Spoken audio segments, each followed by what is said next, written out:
Moving out of your parents' house is grand. It feels like such an exciting step in your adult life, right? Well, that's until you try to find the right place. I remember how during this time last year, I began thinking about moving out of my parents' house after I got into the Nationals graduate program. I had commuted long hours throughout university and was familiar with the strain it had on my mind and body, so I didn't want to do it again. So, I calculated the commuting hours from my parents' house to the office, and after much consideration, it felt right to live closer to work, despite my father still trying to convince me to move back in. But as life-changing as that sounds, it's not that simple. I found myself scrolling through listings at 2 a.m., checking the amenities, wondering if I should get a studio apartment or a one-bedroom, furnished or unfurnished, how far from work is too far. There were many things to keep in mind: a budget, a specific location, a must-have shopping list, and much more. I initially moved into a furnished studio about 25 minutes away from the office, before arriving at the location and realizing there was no elevator, and I had to carry all my things on stairs. There was also no place to park my car, and most importantly, it hit me that rush hour meant an even longer commute. Safe to say, I stayed for one night only in that apartment before I moved out. It was tough, but within 10 hours, my mother had found out through a friend that someone was looking to rent a studio a few minutes away from my workplace. We left it once and went to see it, and I immediately signed the lease right then and there. It was perfect for me. It was a place I could make my home. And it only took renting another unit for a day to find it. I'm Hala Nasar, and this is How to Adult, a podcast from The National where we figure out the life skills nobody taught us, especially after graduation. In the first 2 episodes, we talked about finding a job and budgeting our first salaries. In today's episode, we're talking about how to find a place to live. One that fits your budget, your lifestyle, and basically meets your needs. You'll hear from Aaina Pahwa, who visited almost 100 houses before finding the right place. She shares with us the requirements she had, leading her to pick her house. And later, we speak to real estate expert Alessia Sheglova, who breaks down what young renters need to know when looking for a place to live. As someone who struggled with finding an apartment when I needed one urgently when I was moving for my job, I understand how stressful it can be. The uncertainty of it all, the choices, realizing you really have too many things with nowhere to put them. My guest today has experienced something similar. Yet choosing an apartment came at the cost of viewing almost 100 other apartments. And if that's not shocking enough, she documented the whole process on her Instagram page. I am joined now by Aaina Pahwa, a content creator living in Dubai, who will tell us about her experience. Aaina, thank you so much for joining me today. No worries, excited to be here. So you saw almost 100 houses before you moved into your current one. Why so many? I think for me, moving out is a really big decision. And I say your home is your happy place. For some people, your home is your sanctuary. And we underestimate how much time we actually spend in our homes. So for me, finding a home that met all of my many requirements was one of the most important things to me. And I wasn't willing to settle on it. So I didn't tie myself to a number. I did tie myself to a timeline, but I said I will see as many houses as it takes for me to walk into one and feel like I could turn it into a home. And when did you move into that apartment? I think it's been about 3 years now. And I moved kind of like right after the Eid break. Wow. Okay, and how long did it take you to find your current apartment? You said you had a timeline. Yeah, so I consider myself an overachiever, but I did give myself 2 weeks from the process of starting to look physically to actually deciding on a place and putting down a deposit. So I took 2 weeks to see 93 apartments in Dubai. And within the 2 weeks, on the very last day, I picked one, signed the papers, and submitted my first check. That's a lot in 2 weeks. How did that look like? Describe it to me. It was probably the most overwhelming thing that I've ever done, also considering it's around that time in Dubai or the high season where things physically start to get hotter. So it got to a point where not only did I have a broker, but I decided a broker wasn't enough or they weren't able to move at my pace. So it really involved finding an area that I like, driving building by building, walking in, no appointments, no broker, and asking the security guard if there was an open apartment that I could see, and kind of taking charge of as much of the process as I could. So you took control of the whole thing. You decided to not hire anyone to help you, no real estate agent, no broker, just you literally going apartment to apartment looking for the right place for you. Yeah, so I would say that I did like a very fair mix and match where I did have a broker. I don't want to give him no credit. We love him. Very nice man. However, I just felt like in the process that he took to find me apartments, I was able to kind of triple up the speed of the process by looking at some myself. And obviously, when I found one, I did get his involvement in terms of like taking things forward, but finding someone to show you their apartment that's available at the time and scheduling it all together is a little more difficult than we put it out to be, just because oftentimes it's people's homes where they're currently staying or they currently have tenants in that they're putting up for viewing. So depending entirely on other people's schedules and trying to make them work for yours is not always the easiest. So I just had to take things into my own hands and I said, here's a neighborhood I like, building to building to building. Let's just walk in and see what we can find. And it ended up helping with elimination, helping with narrowing things down. It was, in retrospect, I think it was a great decision. Okay. And how many houses did you see in a day? Honestly, like I couldn't tell you for examples with neighborhoods like JLT that are a lot more condensed. It was easier to pull up to every single cluster. Each cluster had 3 buildings. If you multiply that by the number of clusters, we'd probably see like a denser number there. However, apartments that were more spread out or areas that I was more unfamiliar with, like a JVC or a JVT, that wasn't the case. So I'd say anywhere from 10 as the lowest to I think a JLT day could be up to like 50 in a 50 day. apartments a day. Yeah. I just want to know what kind of food and drink and supplements you had with you to make you power through this. That's crazy. I'm glad that your broker was able to help you set it up once you found one. But it seems that you have your set of requirements that you were very clear about. Can you share these requirements? I would love to. If anyone wants to steal them, feel free. I think they're great requirements. Number one, I think bathtubs are really dirty and unhygienic and very difficult to clean. So any apartment that had a bathtub was automatically outruled. Showers only, glass showers only. So that was like an easy weed out category for me. I think after you've cleaned your fair share of bathtubs living in university, you'd realize I never want to do that again.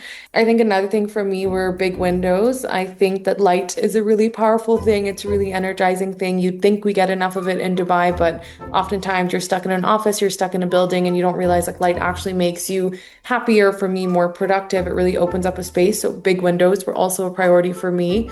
I wanted like a view. Again, if I showed you my view right now, which I won't, it's not the best, but I wanted something where I actually felt like I could see out rather than just see someone else's building. So for me, something that gave me something to look at was important.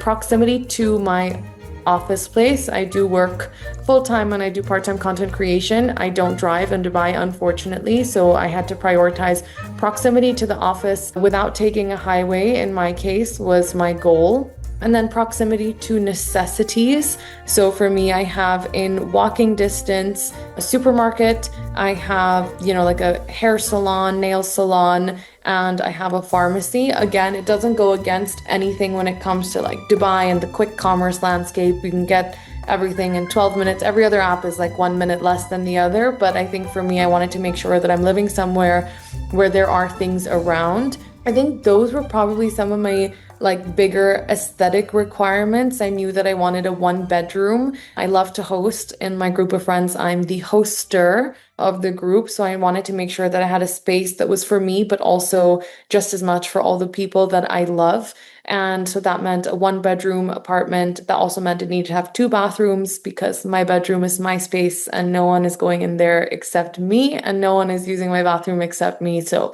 I needed to make sure that there was a powder room for my guests. I'd say those were probably my biggest requirements, and I was able to meet all of them. That's a lot of requirements, and there's a lot of hate over bathtubs. I guess I want to ask you do you have any regrets, and what advice would you give to someone who's looking for their apartment right now? Yeah, I'd say, well, number one, we have to acknowledge that your rent is always going to be one of your biggest expenses. So I think for any person who's looking for an apartment, it's really important to understand what your finances look like. It's something that I've shared on my page. I did a lot of budgeting. I put all my bills online because I think it's really important to help other women who are in their 20s and making this really big decision, that there are a lot of hidden costs, whether that's, are you paying for your AC? Is it chiller free? Your DEWA bill, it's going to change based on your consumption. On top of that, you're going to have some kind of home Wi-Fi. So there's a lot of other bills to consider, and you need to make sure that your cost of living doesn't exceed what you can actually afford, because it'll impact your overall lifestyle. So I'd say my biggest piece of advice is really look at the numbers. It can be overwhelming. It may mean that you don't get to meet every single requirement on your list today. It may mean you compromise for a studio apartment today in hopes to move to a 1 bedroom a year from now. But it's really important to make sure that you're not kind of over exceeding what your financial means are able to provide for you, because you also don't want to compromise on your entire lifestyle just because you chose to live in a different building or in a different community. Yeah, that's really valuable. And I think it resonates with a lot of people that are just moving to the UAE, looking for a job, looking for a place to live, or just graduating university and trying to find a place where, to call home after moving from their parents' house or whatnot. Thank you for the valuable advice and the fun conversation. This was great. No worries. Thank you. Finding the right place for you can be really overwhelming. Is it better to search property websites, hire a real estate agent, or wander around neighborhoods asking if there are any apartments available for renting? And what if you're on a budget? Are there any hidden costs you need to know about? Well, today I'll be speaking with Alessia Sheglova, the CEO of Dacha Real Estate, who has been practicing real estate for the last 16 years. Alessia has seen it all, and she has come with the answers to all your questions. Hi, thanks for joining me today. Hi, thank you so much for the introduction. So, tell me, where does one start when looking for a place to live? I think the most important thing initially is, of course, to figure out what your budget is. And then secondly, a lot of people ask me, what is the best area to invest in or to live in? I always say you need to figure out your key points of interest, because maybe the best area for me to live is totally different than you. So the first things is, of course, work. I think if you live closer to work, it's nice to shorten the commute time. If you have children, of course, where the kid's school is or university. And also, if you don't mind traveling to work, budget, and then, of course, a community which suits your lifestyle. Right, but how do you know if this is the right place for you, especially if you're on a tight budget? So one thing you could do, of course, is spend time with the community, see if you like it. Before you select a property, you're going to be doing numerous viewings for sure, and then you will get a feel for it. You can go to the local restaurant, you can go to the supermarket and see if you like the place and if you like the vibe. Also, if you don't want to commit straight away, you could potentially rent something short-term on Airbnb and then see if you like the location. That's really interesting. I mean, exploring the area, figuring out what it offers. But I recently moved into my apartment back in August, and for me, the way that I found it is through a friend of a friend. So what do you think is the best way to find the right place for you? Is it best to work with a real estate agent, or look by yourself on websites, or go around neighborhoods? The thing is, with real estate agents or going on a portal such as Property Finder by you, Dubizzle, you open up a much wider selection of properties for yourself to look at. If you're just going through recommendations, you're really limited. And actually, from my experience, trying to negotiate with a friend or get the best terms can actually get quite awkward. And when there are instances where there is a dispute between landlord and tenant or buyer and seller, I think if friendship is involved, it can get complicated and even can result in losing a friendship sometimes. Yeah, it can get ugly. So for me, for sure, to have somebody in between as a broker is ideal. Of course, you want to have a broker who is registered with Dubai Land Department. That's super, super important. The money should never go into non-owner's account. So if you're paying, you need to check that the title deed belongs to the actual owner. You can do it through the Dubai Rest app. So you can actually verify the title deed and it will show if, for example, Mr. Mohammed is the owner of the title deed. And also Dubai Rest app will show you if there's any service charges that are due for the property. So it will show that the title deed is blocked. And this is very important for you because you can sign all the contracts, you can register a jari, and then security might not allow you to move in because there's outstanding service charges on the property. So usually a good broker will do all this for you. We're talking about rentals right now, of course. So there are so many good agencies now in the market. There's so many good brokers in the market who have been in Dubai for a very long time. And portals such as Bayut and Property Finder make selecting brokers so much easier now with features such as True Broker, which on Bayut, which means that the broker has good reviews, answers his calls, has verified listings, and a similar product on Property Finder, which is called Super Agent. So basically, you as a client can straight away spot the agents that are doing things correctly. And of course, all profiles on Property Finder and Bayut of these brokers are only of registered brokers licensed with Dubai Land Department. Right. These are all very important things to keep in mind for you to find the right place and not be scammed. Especially, yes, about scamming. Very important. I really want to share this message. On Dubizzle, there have been many instances, and this has nothing to do with Dubizzle, it's just scam artists. And even on Telegram, where they advertise something super cheap, you send the money, and then when you come to the property, you end up basically not renting anything and your money is gone. So be super careful with that. As I said, money has to go only to the landlord when you're issuing anything like checks or bank transfers, and do not hand over any cash to any agent who is not registered. And if it's not done in the real estate office without an official receipt. Okay, that's a lot, but I mean, if you go with an agent or something, they'll make the process easier for you.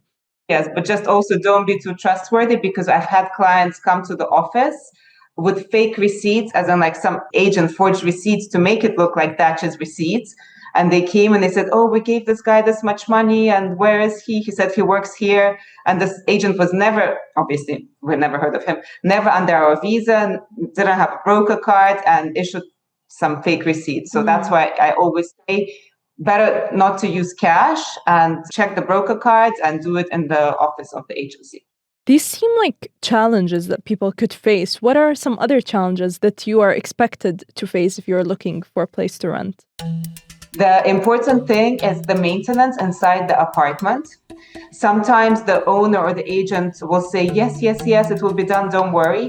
And there's a lot of properties in Dubai now that are aging, and there are many things that need to be done, from taps to AC cleaning. By the way, that's also super important. AC in general should be cleaned every 6 months, and not just the grills outside, the ducts need to be cleaned, which is actually an expensive process. So I would recommend everybody who moves into a property to have the owner do that, because it's can be a health hazard, because all the mold and dust accumulates in those ducts.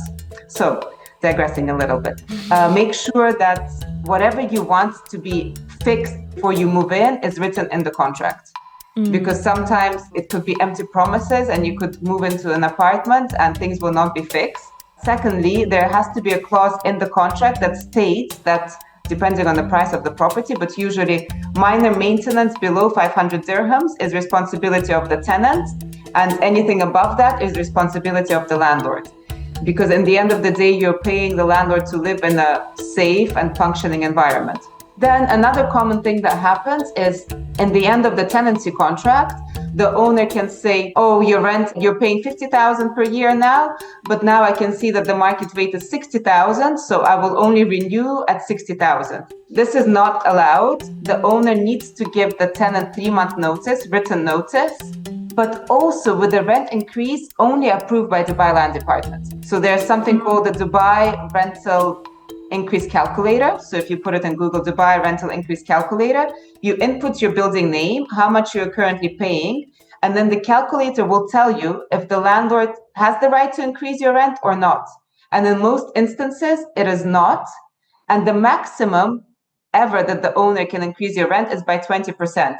But that would mean like the market price, I don't know, these properties probably like 90,000. In that case, you can increase it by 20%. But in most instances, it's not. And a lot of tenants get scared because I have friends, right, in such situations. They will say, oh, the owner is not going to increase. He's insisting on 60,000 as an example. So the solution in that case, if the owner is not willing to renew the contract, the tenant can just go to the rental dispute center, submit his claim, say that my contract is due for renewal. The owner is not accepting, even though there's no rent increase. Here's my checks. So you hand over the rental checks to the RDC, and then they will renew your Ijari automatically. Wow. So you found the place. What happens next? Okay, the most important thing, you love the place. Contract is signed or not yet? Okay. So let's say the contract is signed. For unfurnished apartments, the deposit is 5%. That's the industry standard. And for furnished, it is 10%. So you agreed the rental price and you agreed the number of checks you're going to be paying in. Then you have to review your contract very thoroughly. Okay, so you check the contract, you paid the checks.